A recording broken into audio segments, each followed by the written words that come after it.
So thank you very much to everybody. I'm delighted now to invite, you were there at 1 minute and you've moved over here, to invite Professor Emerita Mary Stiasny, who is going to talk to us about the Roger Mills Prize. Thank you very much, Mary. Welcome. Thank you very much. Thank you very much. It's really nice to be here. And can I just add my welcome to our second day of the 20th Anniversary Ride Conference. And it's great to have had such a wonderful session just now. A really, really brilliant experience to hear from everybody. As Linda mentioned, I'm Pro Vice Chancellor Emerita, and I'm particularly pleased. Whoops, I've now broken the system. Sorry. I'm particularly pleased to be involved in announcing today's Codes Roger Mills Prize, because this gives us an opportunity to see the outstanding innovation taking place across the University of London Federation. The annual prize, sponsored by University of London's Centre for Online and Distance Education, is named in memory of Roger Mills, a long-standing and well-loved former Fellow of the Centre for Distance Education and also Pro Vice Chancellor of the Open University in his time. The prize focuses on innovation in learning and teaching in online, digital and distance education. 14 applications were received from teams at the University of London and from a range of University of London Federation institutions. Members of the reviewing panel were Professor Phil Almendinger, the PVC Education and Partnerships here at the University, Professor Dimitrios Koufopoulos, Code Fellow, University of London, Dr. Michelle Milner, Code Fellow, RVC, Royal Vets, Dr. Ashley Cox, Associate Director of Code, and University of London Professor Linda Amran Cooper, who is not only Director of Code, but was Chair of the panel. Taken today, together, the submissions illustrated a diverse and expanding ecosystem of innovation in digital learning, assessment, and pedagogic transformation. Many applications show strong strategic alignment with institutional and sector needs, whether addressing regulatory change, employability demands, academic integrity, or the rapid emergence of AI in learning and teaching, all those things you've been hearing about. Several proposals excelled in producing highly coherent program-level interventions with iterative, evidence-informed design processes and clear commitment to openness, collaboration, and cross-institutional engagement. What was particularly noteworthy was the way that the strongest applications embedded their innovations within robust pedagogical frameworks. They articulated clear rationales for design decisions and provided demonstrable, meaningful impacts on learning. These initiatives often showcased strong interdisciplinarity, thoughtful learner-centered design, and an impressive ability to respond to complex challenges such as transnational education and future-focused digital skills development. Across the portfolio, reviewers were particularly encouraged by initiatives that articulated conceptual rigor, ethical framing, or system-level ambition, especially where innovations were positioned as models that could be adapted by other programs or institutions. Applications demonstrated co-creation with students, communities of practice, and cross-institutional partnerships. And there were rich accounts of impact and sustainability, all those things that we've been hearing about over the last 24 hours. The strongest submissions provided not only compelling visions, but measurable evidence of change, improvements in learner experience, demonstrable skill development, or clear shifts in teaching practice. Overall, the submissions reflect a sector actively experimenting with meaningful, learner-centered innovation, strengthening pedagogical articulation, evidencing impact more robustly, and clarifying transferability will further elevate these already compelling contributions. I'm pleased to announce that 5 applications were commended by the panel and one, I had to do it. I'm pleased to announce then that five applications were commended by the panel, and one runner-up was identified, and there you have them.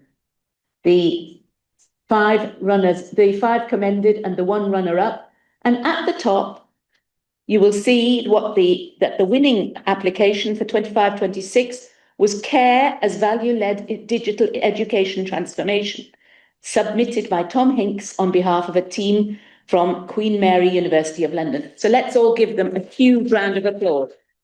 And before I hand over to them, so that you can meet them properly, let me just say that the panel noted that the winning application demonstrated a mature, value-led redesign of a fully online postgraduate programme. The CARE framework provides a clear and transferable model for digital transformation. The alignment of pedagogy, design and professional practice is particularly strong. The scale and scope of this project is notable, as is the evaluation. A very well-planned project with great attention to detail in the planning and execution, which does achieve its aim of being transformative. I'm delighted now to welcome the prize-winning team to the podium to talk to you about their work and for you to meet them and see them. Please may I invite the team to introduce themselves and tell us more about CARE. So come on up, please.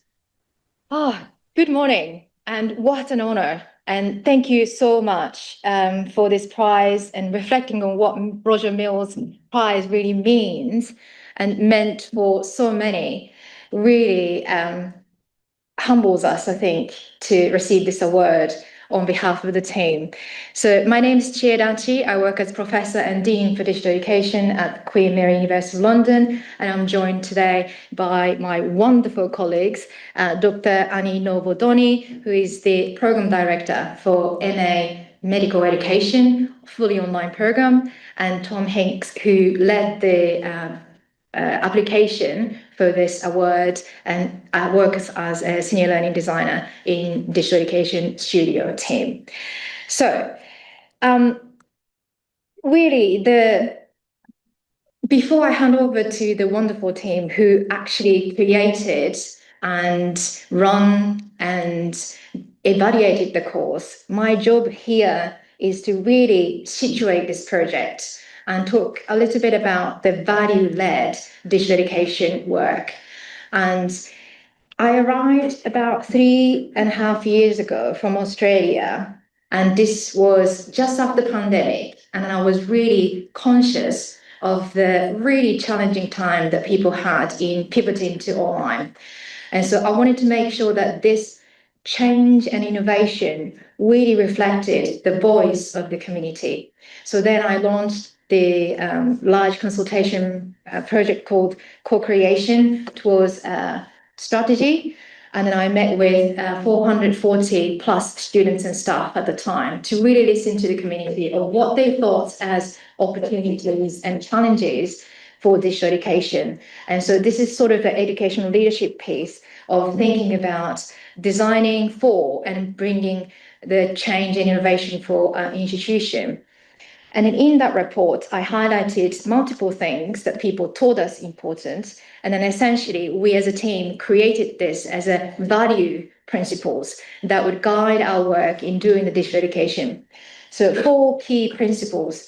First one is co-creation. People in the community thought that it was really important to co-create digital learning experiences between academics, clinical educators, and students, patients, people in the community. The second one is around active and authentic, which is sort of aligned with the university-wide education philosophy that we want students to be active, and in the healthcare education context, authenticity really matters in the professional practice sense. And people told us that relational aspect is really important, that online learning can be really lonely, but human aspect of that building relationship between people is really important. And finally, evidence-based. People are busy, and doing that curriculum redesign work is really hard. And so it's not just we tell them to do the change, but evidence-led. And there's lots of body of work and literature that tells us what works in terms of digital education. So our work is evidence-led and evidence-based.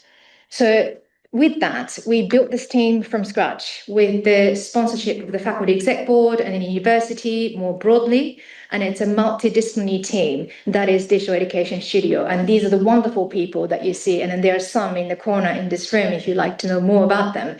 It's a comprehensive multidisciplinary team that brings expertise in learning design, UX, interactive design, and multimedia producing, and project management.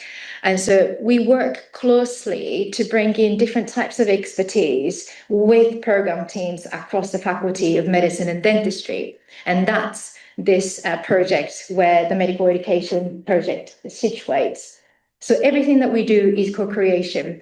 As I say, we involve students, staff, clinicians, people in the community to really bring this bespoke, really thoughtfully designed online program. And that's what we heard from the students panel early on, that we need specific expertise of critical digital pedagogy. And then that takes not just pedagogical underpinning, but business and project expertise. And so that's how we work. And with that, I'll pass over to Annie to talk about the program.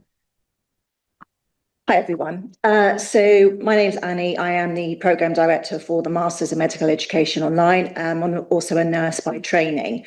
So just to give you a bit of insight into what actually is a Masters in Medical Education, it actually encompasses a whole range of healthcare professionals. We are expected not just to do our day job, whether you're a doctor, a nurse, a midwife. We are also expected to teach the next generation of healthcare professionals coming up.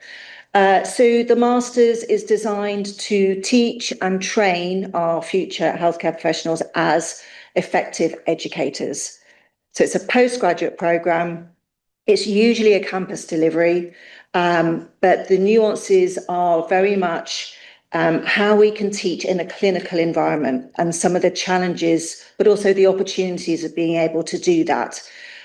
We've got different regulatory body requirements, different assessment methodologies. So it's quite different to, I guess, your normal PGCE. As I said, it's very much clinically relevant.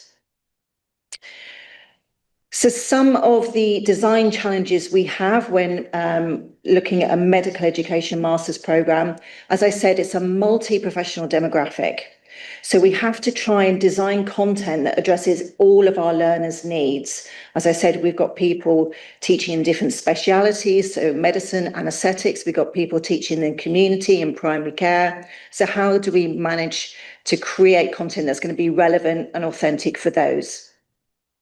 We're also going to have national and international learners. So we have to be mindful it isn't just the UK context, but also thinking about the different healthcare system structures that you're going to get in the international demographic as well.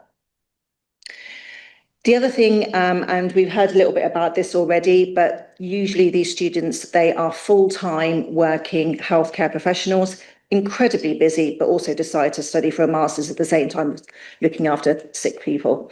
So how do we make that learning experience sort of achievable for them? And actually also thinking about those sort of adult learning principles. You know, as adult learners, we tend to gravitate towards learning that we perceive as relevant, contextual. We're quite goal orientated, and we tend to only engage with learning that kind of delivers that for us. So Tom's going to talk a little bit in more detail about sort of the design of the content, but some of the things we had to consider to try and address those particular challenges is we have to use more general evidence-based educational approaches, which at first look can feel a bit challenging as an educator, because you might think, well, how is that relevant if you're just teaching general educational evidence-based pedagogy? But what it actually does, it allows our students to constantly critically reflect on the teaching, learning and assessment approaches we're introducing to them. Because what we're asking them to do is say, is this going to work for you as a nurse, as a midwife? Is it going to work for you in your context? Are these transferable concepts for you? If not, why not? So as a master's level programme, building in that criticality was vital, and by doing more of a general approach, it allows the students to really start building their criticality. As I said, they're really busy healthcare professionals, so we did build in suggested timelines in terms of workload management. It's not something that we police, but what it does, it allows students to chunk the material. We set expectations of how long particular topics are going to take them to work through. We do run optional webinars. Just again, it's more sort of consolidation activities. Some people really like to come and just have a chat with me about some of the things they're learning. But as again, it's not a mandatory thing, but we do offer open door tutor support. The other thing, everyone loves a post-nominal, so we have actually accredited our programme to the Academy of Medical Educators. So this is an organisation that actually mandates quality and education standards for medical programmes. So that's sort of another benefit for our students. Over to Tom. Okay, so what does this actually look like in practice? So drawing on our sort of care agenda principles, we've got these sort of broad, four broad themes that sort of good digital education, we believe, sort of falls into in terms of learning is scaffolded and supported, learning is active and authentic, social and connected, and it's accessible and inclusive. So I'll just go through some of the things we did in this program. So in terms of scaffolded and supported, this runs throughout, so I'll refer back to it, but here we're highlighting how we sort of use introductory videos, this kind of thing, to develop teacher presence within the module. This goes back to sort of the relational aspect of the care agenda. Also, we're very conscious of navigation, the student journey, chunking the content, making it accessible for students who aren't going to be there, aren't going to be able to sit for an hour at a time and going to find it difficult to navigate those kind of experiences. So setting it out clearly and helping them engage with the content as the learning materials as much as possible. In terms of active and authentic, it's all about helping them apply concepts to their work-based authentic environments. So we've got forum activities that help them apply theories to their own practice. We've got interactives, game-based elements, as well as sort of a chatbot that we piloted in one of the modules to help them think more deeply and generate ideas for an innovation project they had to do for their assessment. And all of these elements help with that scaffolding and supporting. The forum elements are highly social, and that's really important, but we need these sort of low-stakes interactive elements to help them build confidence so that when they go into these social environments, they know, yes, I know the thing that I'm going to be talking about. I'm not going to embarrass myself in front of everyone else. It's social and connected. Every single week, we're asking them to engage with each other. On the right, we've got an example of an icebreaker activity. We've got placing pins on a map across for the students to introduce themselves, build that community. And on the left, we've got an example of students interacting within the forum, applying what they've been learning to their own context, discussing with each other how those different contexts might interact. And then accessible and inclusive. We've got the basics of accessible practice, so making sure we've got transcripts, closed captions, all of that sort of thing, but also implementing some of the more core things of like the Universal Design for Learning framework, thinking about multiple ways of engagement, engaging in anonymous ways where students might not be completely confident owning their opinions yet, or word clouds, that kind of thing. But again, going back to the flexibility and the ability to engage when they need to and when works for them around their busy context as professionals. Yeah, and that's it, yeah. So in 2024-25, we were lucky enough to win the Code Award, which enabled us to carry out some evaluation research on the design, the delivery of our Masters in Medical Education. And actually, we surveyed the students, but we also interviewed students as well on their experience of the study. So we used reflexive thematic analysis. 4 key themes came out from that. But in terms of detail, what the students really liked was the flexibility. As I said, they're very busy healthcare professionals. The asynchronicity was absolutely vital. So some students I'd hear from all the time, every week. Other times I wouldn't hear anything until the assignment was due. And then they start panicking and contacting me. But everyone seems to achieve what they need to achieve. The chunking of material, they really appreciate the teaching, different teaching modes. Discussion forums are actually used a lot. Which I guess is a good thing. One thing that they don't do is actually engage with each other on the discussion forums, and that's something we're going to be looking at.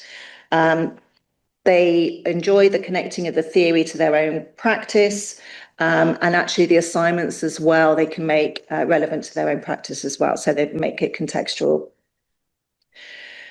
Some of the lessons learned, they want more practical scenarios to work through, which is kind of a challenge in itself because we can't always know every person's profession or speciality.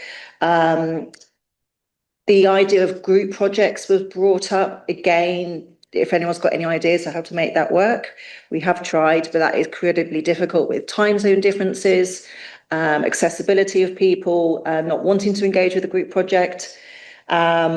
We do introduce a warm-up activity at the beginning of the week, usually initiated by myself, just as a check-in, what's been going on. And we are going to do a little bit of work about not expecting just me to respond to their posts on the discussion forums, but how we get that back and forth between the professions, because it is really valuable to get insight from other people's perspectives. Yeah, just to wrap up then. Last slide, thinking about the impact, what kind of impact do we think we made? And so applying the same principles of the care, we worked on these programs, and it was a strategic selection across the faculty to showcase different types of programs online. And we do capacity buildings too by those people into the faculties and beyond. If you like to see some of those, it's accessible. If you Google Digital Education Studio, Queen Mary, you should find them. And then we've been getting awards across the board. So thank you very much for your attention and for this award. Thank you.